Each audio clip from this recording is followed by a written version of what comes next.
15 நாளா ஆதிசமாவுடைய வரலாறு எழுதுறதுக்காக நான் எல்லா வேலைகளும் இங்கே ஆண்குள்ளே சுத்திட்டே எந்த வேலைக்கும் எந்த கமிட்மெண்ட்டும் போனதில்லை அப்படிங்கிற மாதிரி இருந்தேன்.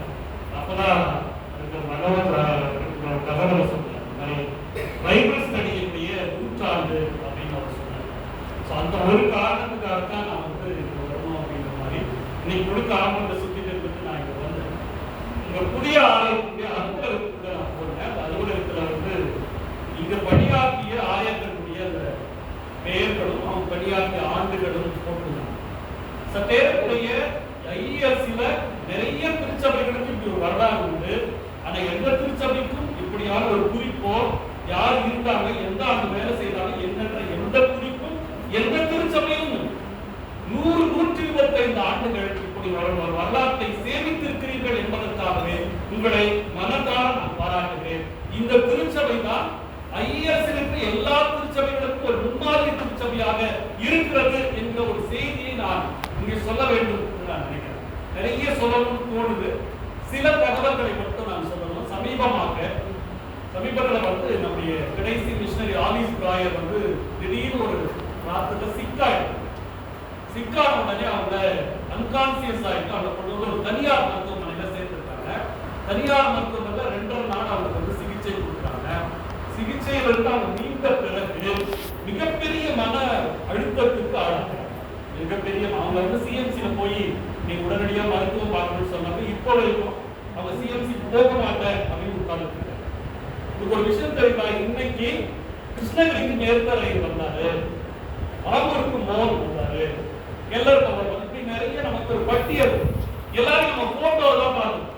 ஆனால் நேரடியாக ஒரு மிஷனரி இந்த இடத்தில் தன் வாழ்க்கையை கொடுத்துட்டு கல்யாணம் பண்ணிக்காம 68 இருந்து இப்போ வரைக்கும் 87 வயசுல உடலுடைய பல்வேறு பாகங்கள் வந்து இயங்காத நிலையில ஒரு பெண்மணி வேலை செய்து மிஷனரி வேலை செய்துட்டு இருக்காங்க. உயிர் சாட்சியாக நமக்கு நேரா இருக்காங்க.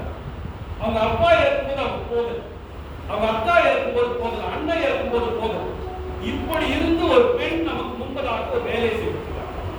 அவர்களும் இதே இயேசுவை, இதே பைபிளை, இதேதான் குறிப்பா வச்சிருக்காங்க.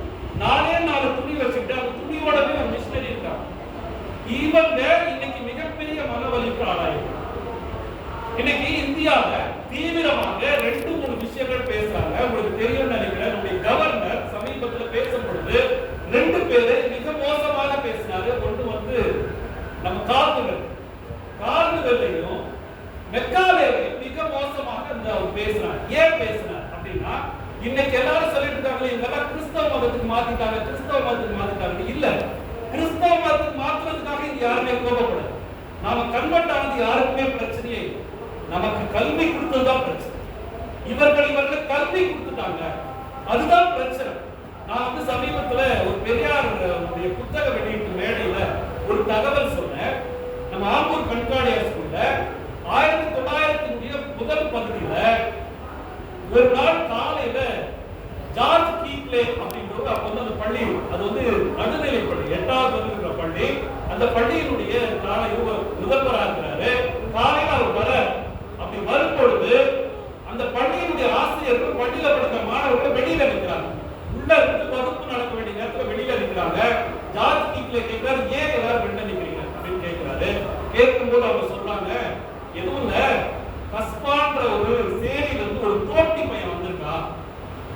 ஒரு பையன் வந்து நிற்கிறான். இந்த பையன் வந்து ஒரு தோட்டி பையன், அவன் ஸ்கூலுக்கு வந்தா ஸ்கூல் தீட்டாயிடும், அதனால அவன் போனதான் நாங்க உள்ள வருவோம் அப்படின்னு அவன் நிற்கிறான். ஏன்னா பாடம் சொல்லி கொடுத்த அத்தனை பேரும் பார்ப்பனர், உயர்சாதியினர், படிச்சவங்க இடைநிலை சாதியினர்.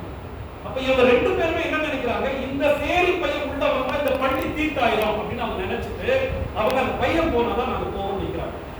இப்ப ஜார்ஜ் கீட்ல என்ன பண்ணாரு, அவங்களே பார்த்தாரு, ஒரு பையனை பார்த்தாரு. நிச்சயமா நான் சொல்ற ஒரு கோவணம் கட்டிட்டு தான் அந்த பையன் இருக்கு. கோவணத்துக்கு மேல கட்டிட்டு இருக்கு வாய்ப்பு இல்லை.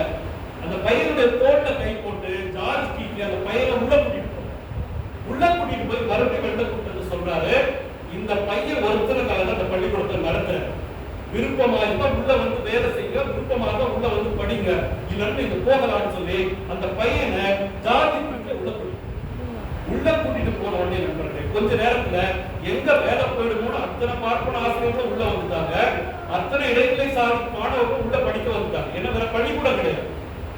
அதுதான் கண்காணி ஆசிரியர். இந்த ஒன்று மிஷனரிகள் மிகப்பெரிய அளவு பாதிச்சு. அதெல்லாம் நான் தேடிட்டு இருக்கேன். எப்போ ஆம்பூர்ல டீச்சர் ட்ரைனிங் பண்ணுவாங்க?